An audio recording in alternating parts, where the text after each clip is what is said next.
First Alert Weather with meteorologist Rachel Coulter. Here are the latest stats on Hurricane Erin. Now a Category 2 hurricane, still strong with those maximum sustained winds of 105 miles per hour. And you can see just as we loop this satellite imagery overhead, I was mentioning it just a few moments ago, that little convective burst there right at the end of that frame. That'll be something that we watch for. This is now moving to the north and west at 9 miles per hour. And although it may wobble in intensity just a little bit, could increase to a high-end Category 2, possibly a Category 3 hurricane back down. That'll be something to watch for in the next 24 hours or so. Primarily going to be dealing with a Category 2 hurricane with those direct impacts, especially those hurricane force winds, those tropical downpours, mainly going to stay east of the Outer Banks. However, we are expecting tropical storm conditions along the east coastline of North Carolina, including the Outer Banks. Thus now that upgrade to a tropical storm warning that's in place for that region.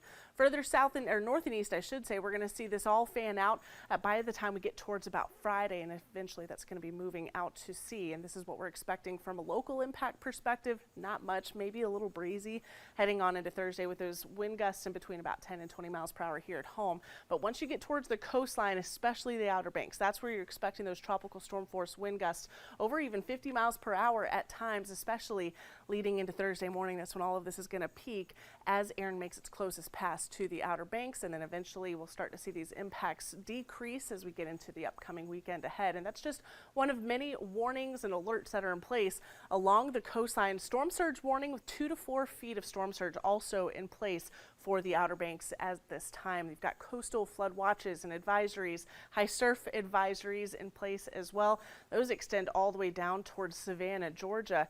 It's just going to be rough out there. Definitely avoid swimming. And as I mentioned before, rip current rescues have really accelerated even starting yesterday, and that threat's only going to increase from here. Back here at home, we are still seeing a lot of low cloud cover. This is keeping our temperatures into the 70s.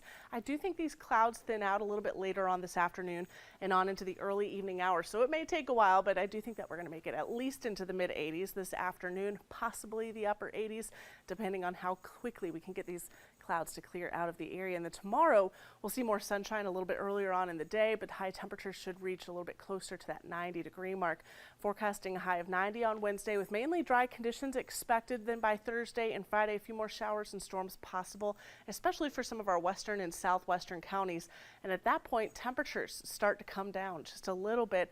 I want to step out of the way, show you the 7-day forecast, and point out a couple of things. Isolated shower storm possible if you're headed to the Panthers game, but for the most part, it's going to be warm and humid out there. And then a few more showers and storms possible this weekend. Certainly no washouts by any means.